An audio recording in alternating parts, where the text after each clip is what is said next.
Okay. Sorry about that, guys.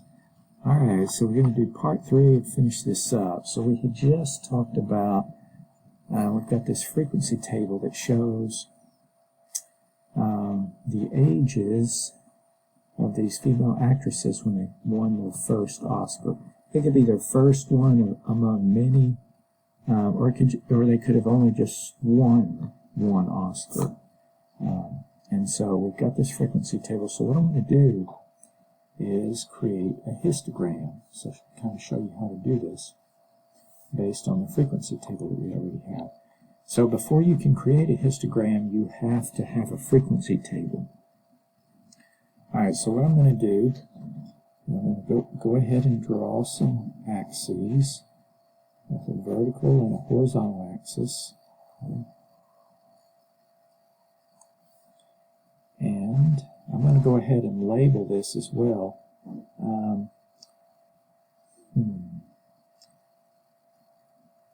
I don't want it to be too lengthy. I think I'll just label it Oscar-winning female actors. Okay.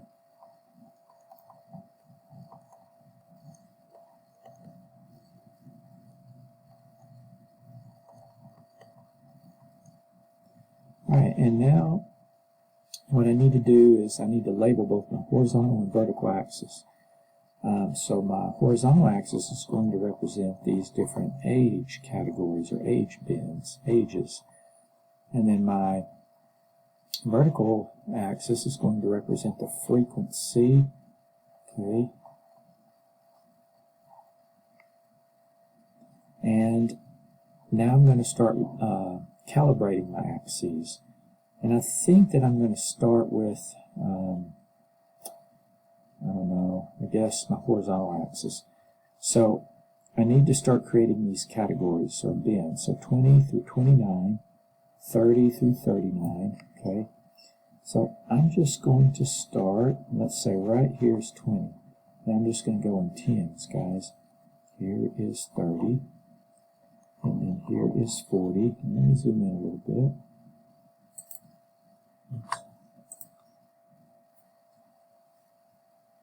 Here is 50, and then 60, and we've got 70,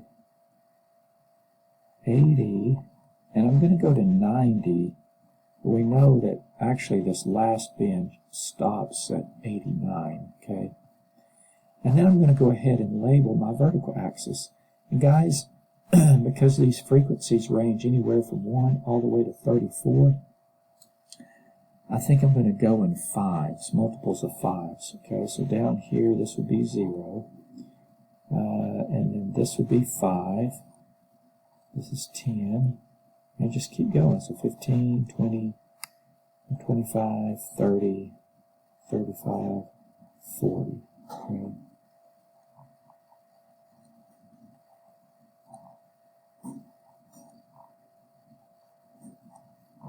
This last one is 40. Okay. Now I'm going to start drawing my bars.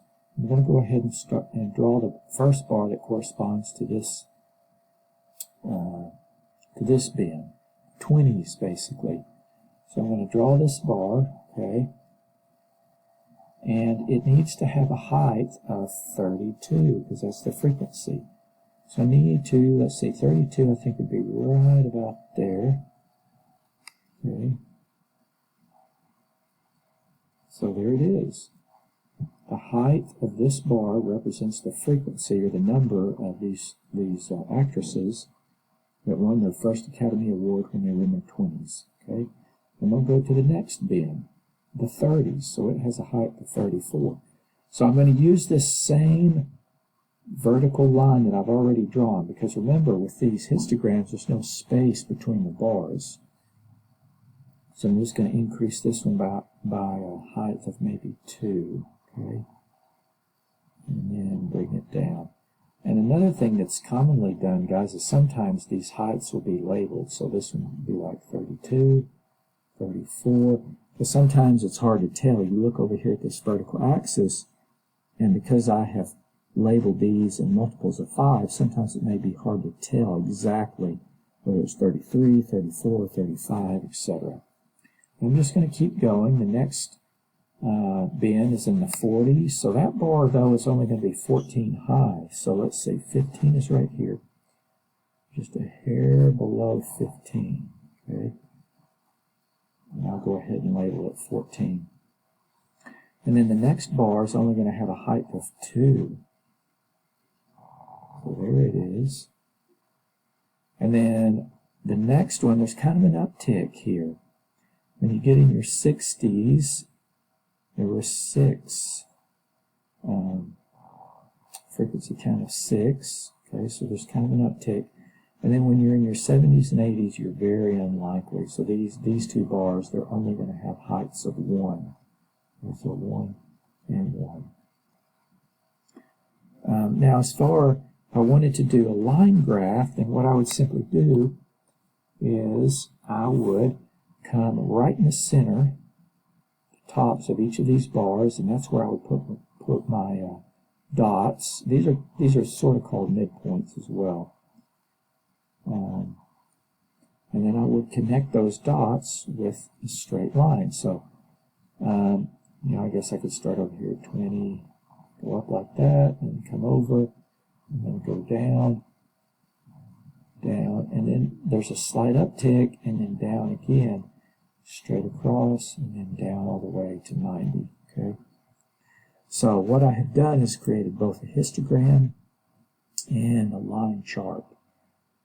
And so you can see just by looking at this that if you're a female actress, you're most likely to win an Academy Award when you're in your 20s, 30s, and then after that it becomes less and less likely. And so in my online class, my face-to-face classes, I like to ask my students, I like to talk about this. Why?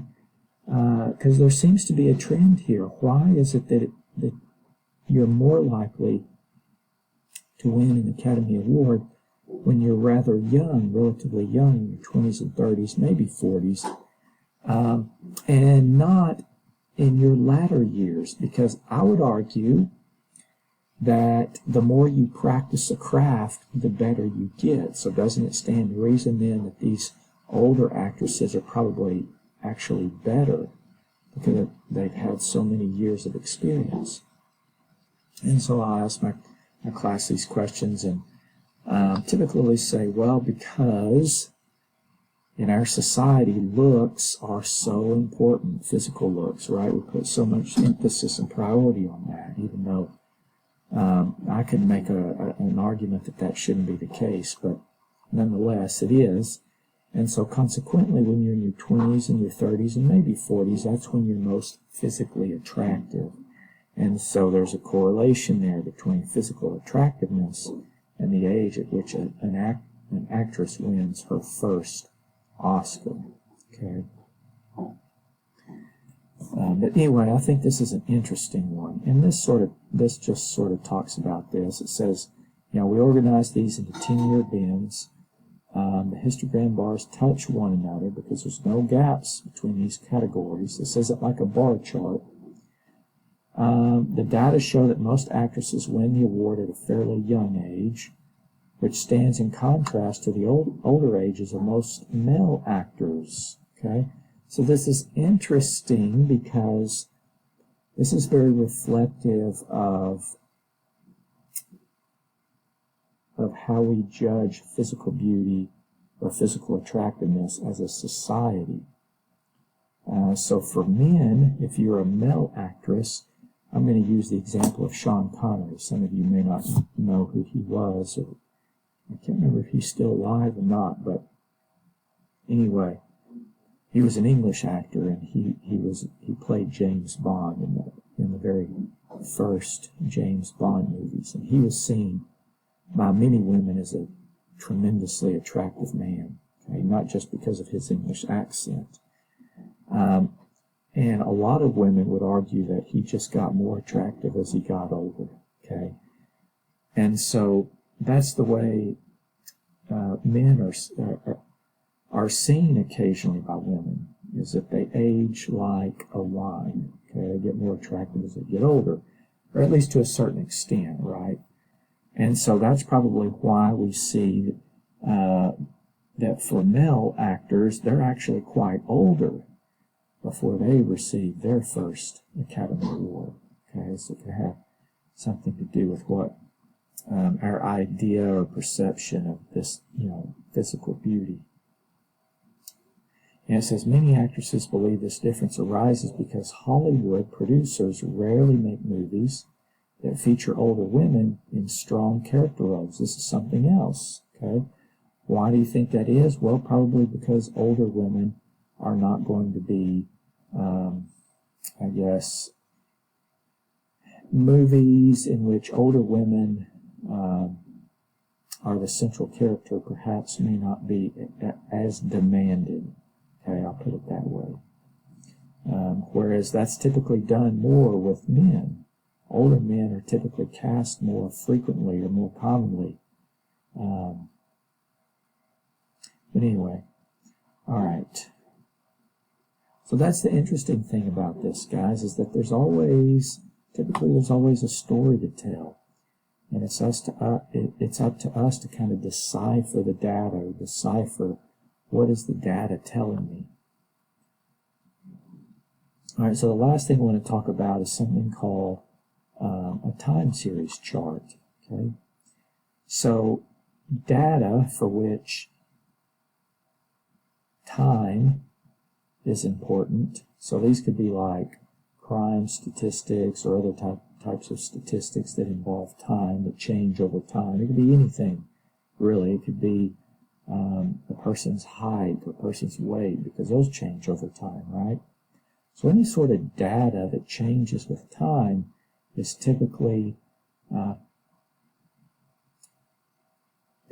shown using a time series graph. And so we've got an example right here. We've got these U.S. homicide rates. And so what they've done is we have a statistic for each year as to the homicide rates. Now look at the vertical axis, guys. It says homicides per 1,000 people. So this means that in 1960 there were about 5 homicides per 100,000 people. Okay. And then the horizontal axis will represent time. Now this can be in years or days or months or minutes. Okay, it just depends what data you're considering. Okay, and so from these time series graphs, we can notice trends in the data. Okay, so starting from right here, I don't know, about 1962, 1963, we start to see an upward tick in the number of homicides per every 100,000 people.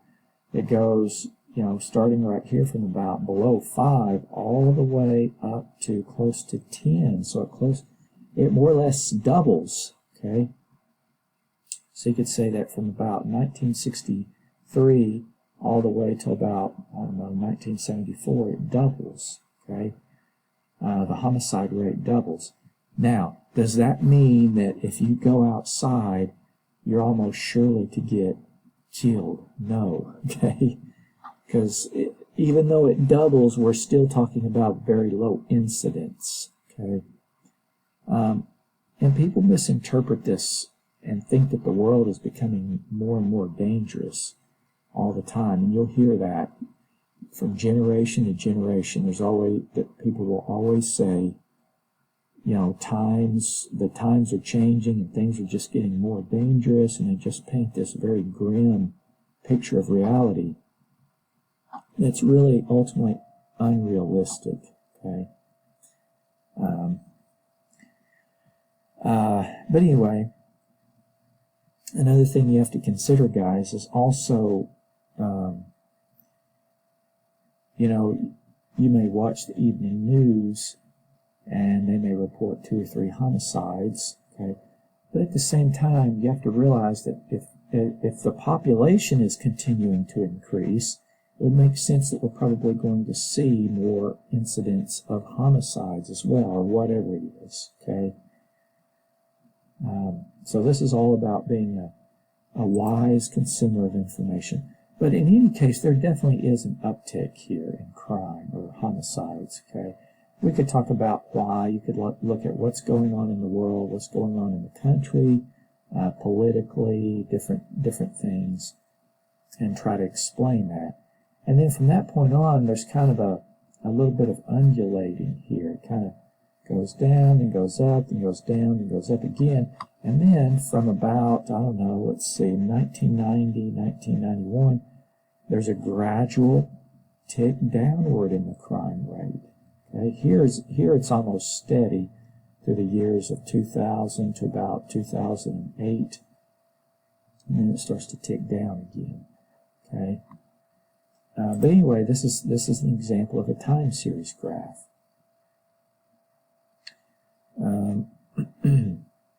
And this gives a little commentary. It says the graph shows how the homicide rate per 100,000 people has changed since 1960. We see that the homicide rate rose dramatically, more than doubling from the minimum around 1962 to a first peak around 1974. It then remained high with some variations through about 1993. Okay, so 1993 is about right here. And after 1993, it fell dramatically to the year 2000, then stayed nearly constant until a slight drop from 2008 to 2012. And it says the decrease in the homicide rate during the 90s has been attributed to a tougher enforcement of drug laws and a crackdown on gangs. Okay?